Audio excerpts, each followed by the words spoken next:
So he hung up the phone on me and never called me again. And that's probably a good thing because I'm not an ATM.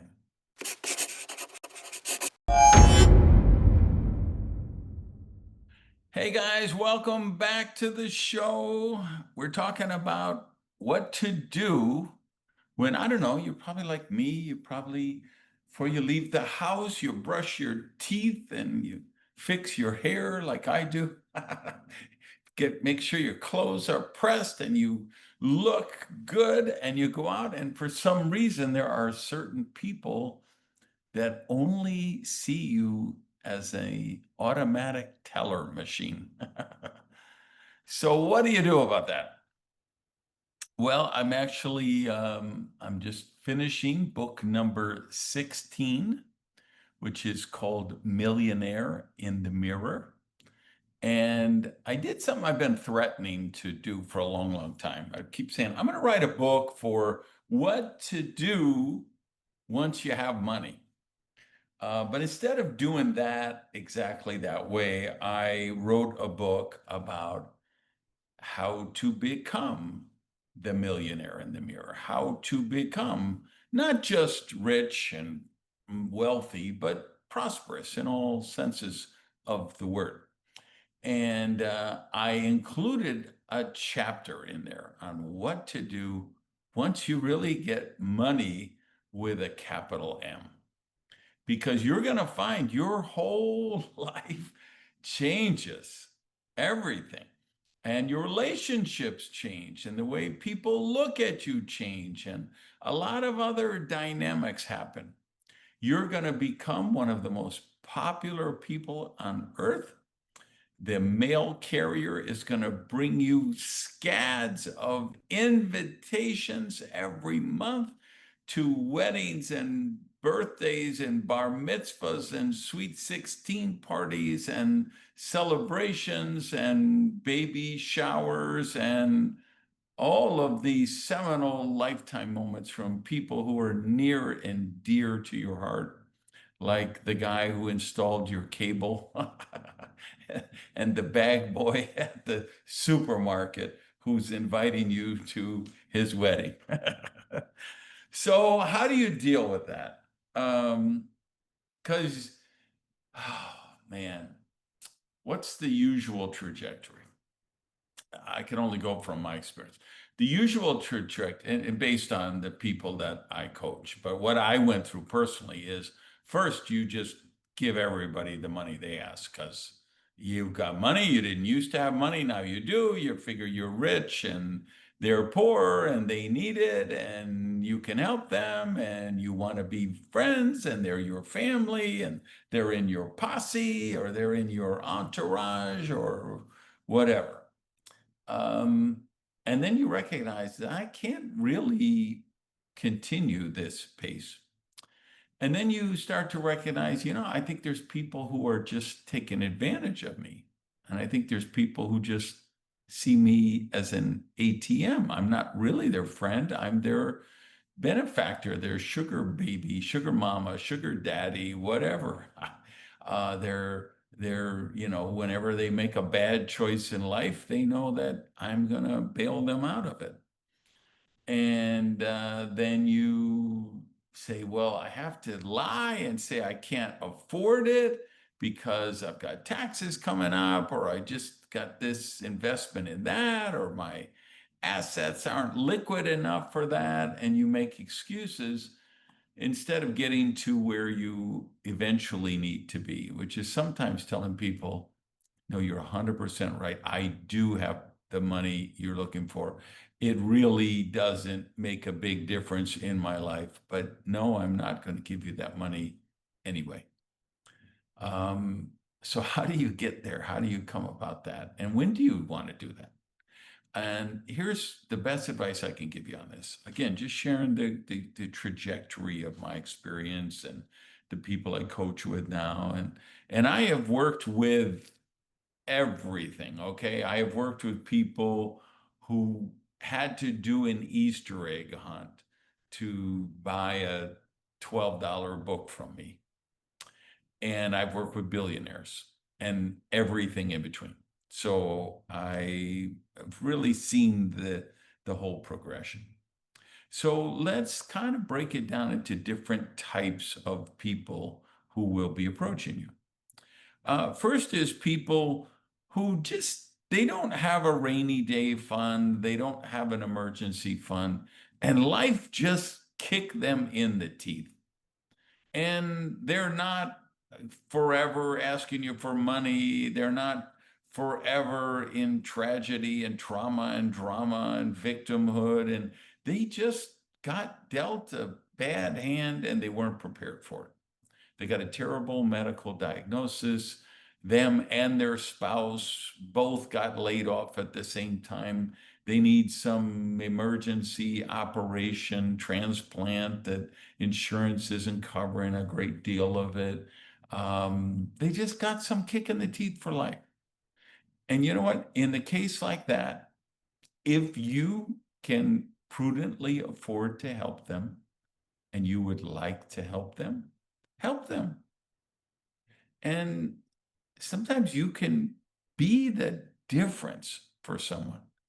You really made a difference when their house burnt down, when they had to get that medical thing, when life just blew up on them and they weren't prepared. Wonderful. Celebrate it. Um, and know that it'll bring you great joy. Uh, Always kind of shock people when I talk about the virtue of selfishness, which of course was a title that Ayn Rand gave a book she wrote of some essays. And she was attacked for that, of course. And they said, why did you use selfishness in the title? And her answer was, for the very reason it scares you. Um, there is a virtue in selfishness. There is a virtue in helping others and knowing that it will bring you much joy. My number one deduction on my income taxes every year is charity. And I'm happy to tell you the reason I donate so much money to charity is because of the joy that it brings me. I do it for selfish reasons, for the joy that it gives me. And sometimes you're going to have situations in life where you're going to be able to do that. Number two group of people is the professional victims. These are people, and they don't even know that they're that. Nobody who's 99% of the people, maybe 100% of the people who are professional victims have no idea they're professional victims. It's completely, they can't have that self-awareness or they wouldn't be professional victims. And I know this because, of course, I was a professional victim for like the first 30 years of my life. And if you ran into me anywhere and said, hey, how you doing? I would have just regaled you with the drama and trauma and tragedies and things that I was just an innocent victim to. And some of the other shows, I've told the story of my friend Spence, who was cared enough about me to say, hey, Randy, have you given any thought to what you might be doing to manifest all these bad things that are happening in your life? And of course, my first reaction, does this son of a bitch hear a word I just said to him? I just spent an hour and a half dinner with him explaining all of the things that happened to me, that I'm the innocent victim. How could he ask me that question?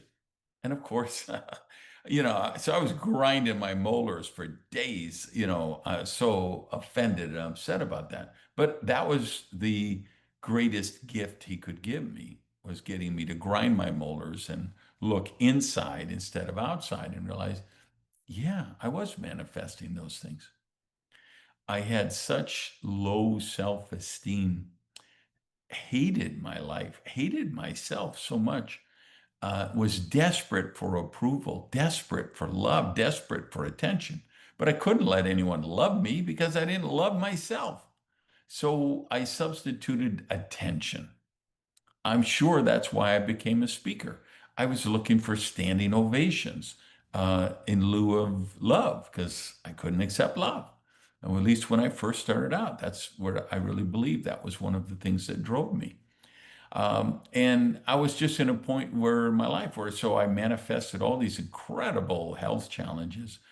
So again, I got attention, I got sympathy, and that was the closest thing I could get to for accepting love because I couldn't accept love. So this went on for years and years and years, right? I was a professional victim, and I would just, if you ran into, I'm talking about my mean landlord who gave me the eviction notice, and those assholes at the electric company because they had cut off my power, and then my meat in the refrigerator spoiled, and I'm already broke, and now I had to throw away these groceries, and I had to be home in the dark for 3 days until I could borrow the money to get the lights turned back on and this thing and that. And of course, it was always everybody else's fault: the government, the economy, my cheap boss, my ex, my this, my that. Nothing. None of it had anything to do with me, of course. Um, but you're going to encounter these professional victims. You could direct them to my podcast, to my blog, my books, but until they are tired of being a victim, none of that will resonate with them. But if you can get them in front of the right message when they're ready to stop being a victim, great. So what do you do in the meantime? They're asking you for money. They're hitting you up for money all the, hey, I need a loan for the, hey, my your ex is suing me for child support and they're garnishing my check and then I won't be able to pay my so and they're going to repossess my car. And that was one of the calls I got when I told you at the start. He hung up on me. This was just someone who I knew, I thought was a friend for many, many years. We went through all kind of things together, ups and downs together. I knew him when I was a professional victim, and he was a professional victim. And then I decided I didn't want to be a victim anymore, but he still chose to be a victim. So I lend him the money for this. Okay, lend him the money for that. Okay, lend him. Now, of course, lend was a getting carrying a lot of work here because of course I never got paid back for those things, but he always came. And so finally I said, the next time you come to me, I have to stop this. I can no longer do this. So he comes to me again, and his child support and this and that, and then he's going to get his car repossessed because he can't make the payment, or I think actually it was towed and he couldn't get it out of the tow yard, and that meant he would lose his job and the whole world would collapse. Oh, if I didn't give him that money. So I gave him the money at that point and said, that's the last time. And listen to this wording very carefully. I said, I'm not lending it to you. I'm gifting it to you. You cannot pay me back. This is your final gift from the Randy Gage Foundation. And if you call me anymore, and if you ever ask me for money again, then I'm going to hang up the phone. And I don't want to do that, but I have to tell you that I'm going to do that. So that's the call that came, and I said, hey, I see where this is going. If you ask me for money here, I'm going to have to hang up the phone. So he hung up the phone, and he never called me again. A friend of 15 years. Um, but that's what remember those words. Just, hey, no, you can't pay me back. What I told him was, I hope you can pay it forward somewhere. Someone else is going to come to you and they're going to be in real help. And hopefully, let me check my time on this. Okay, we're good. You can pay it forward, but you can't pay me back. It's the last gift from the foundation. So you got to do that. Then it takes us to the third group. These are usually professional victims as well, but not always. But what they are the people who run rackets on you. And they will guilt you and they will gaslight you, and they will use manipulative techniques to keep you keeping giving them money or other forms of help in different ways, but we'll use money as the catch-all. And they will, I thought you were a good Christian. How could a good Christian, fail me like this in my hour of need? It's just manipulation, right? It's just guilting you. This money means nothing to you. You're worth millions of dollars. I just need $827. How could you not? It's meaningless to you. Well, it's just guilt. It's just rackets. They're running rackets on you. And those are the people that you have to be willing to say, yeah, you're right. $827 would make all the difference in the world to you, and it would make no difference in the world to me, but I'm afraid I'm not going to give it to you. I have to stop this broken cycle of victimhood that you're on. I cannot, it's too much negative energy. The only time I hear from you is when you need money. It's just, I'm not an ATM. We're not really friends. It's obvious I'm just an ATM to you. And I know that $827, but there's just other ways that if I'm going to give money to a good cause, I think there's better causes that I could give that money to than you, where I feel like my money is going to actually multiply and do good and help more people do more good things. And you have to be comfortable doing that. And then finally, there's a fourth group of people, and they are not professional victims, and they are not professional manipulators. They're just people who don't have the resources, the bandwidth, the skills, the self-awareness, the confidence, the resilience to handle life.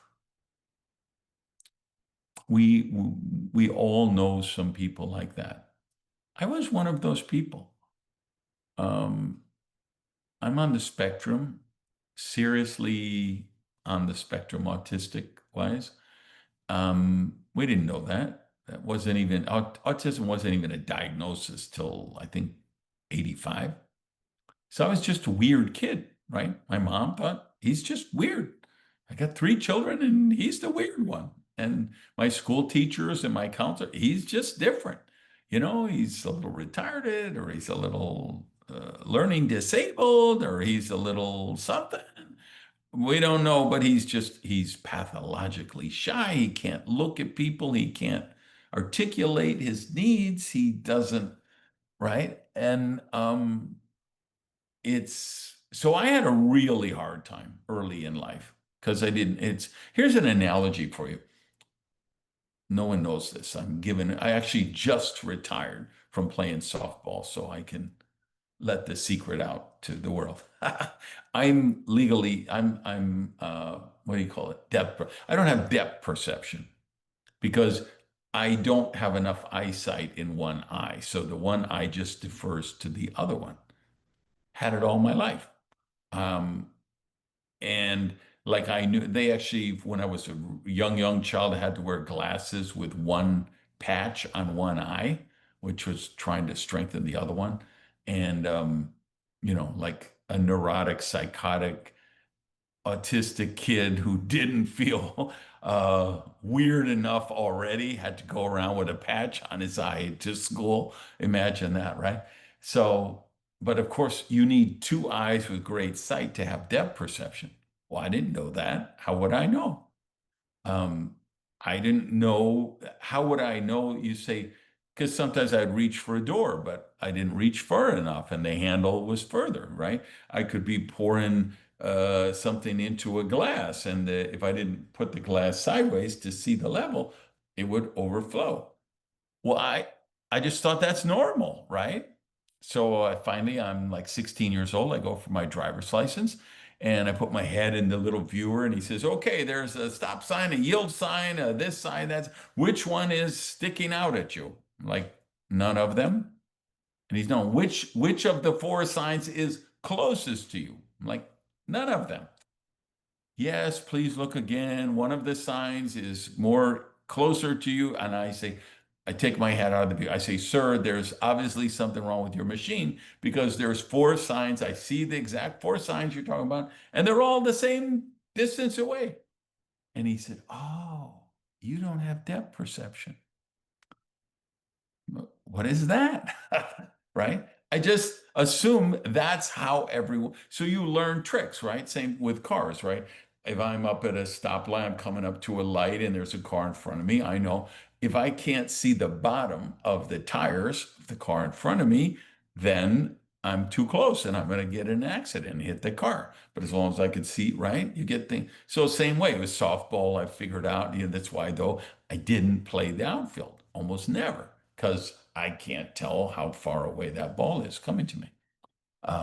So it's when you're like that, you don't even know you're like that. So, I mean, there's people, you could be one of them, you probably not, I hope, but, or someone like that, and they just don't know how to deal with the world. They just don't have the skills and they're not coming to you for money. They're not running rackets on you. They don't have entitlement mentality. You just become aware like, wow, they need help and I could provide them with help. So you do that. So, and I'm just happy when I get the chance to do that. Now, please, I know this video is going to get shared. The video is not so much the podcast. The podcast gets so many listens and shared and shared. Um, don't send me your request for money. I can't even respond to them. Just, I mean, literally, we have a form letter. My assistant gets it. I don't even see him. It sends out, thanks for, Randy can't respond personally. He can't, help everybody in the world. You have to do that, right? Um, but my advice for you is going forward is how you deal with that when look at that. Just look, okay, are they someone who's just got a kick in the teeth one time and I could help them out and I want to help them out? Because you have no obligation to help them. It does not matter. Because you are wealthy does not obligate you to help out someone else because they're poor. Doesn't work that way. Terrible premise. Now, when you're wealthy and you choose to and you are able to help someone, wonderful. But that's your choice. Don't let anyone guilt you into that. So ask yourself, is this somebody just got a random kick in the teeth and they really could use a one-time boost? Is this someone a professional victim and it's just never going to end? Is this someone who's just a professional manipulator and they're ghosting, gaslighting me and guilting me and running rackets on me to get money? Or is it someone that they just need a helping hand and because I'm blessed and prosperous, I'm able to help them. And I choose to do that, and it'll bring me great joy. So that's how to handle when you have people looking at you like you're an ATM. So I hope you found that really helpful. One important thing before I go, I've just redesigned the website, randygage.com.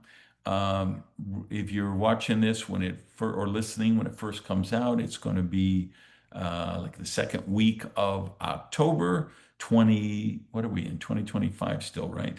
2025.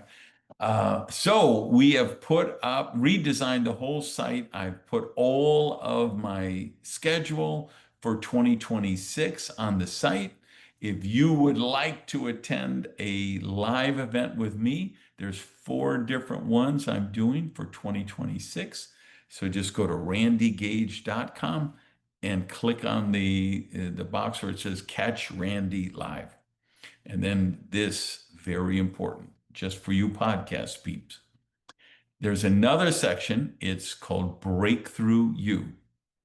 That is my high level, it's a coaching program, it's a mentoring program, It's a business and prosperity accelerator program. It's a it's all those things in one and even more. So I'm starting a new cohort, January 2026. There's 3 levels, and read it. Go to the site. That's your homework. Go to the site, look at Breakthrough You, see which level would be right for you. And the apprentice level, the alchemist level, or the anarchist level.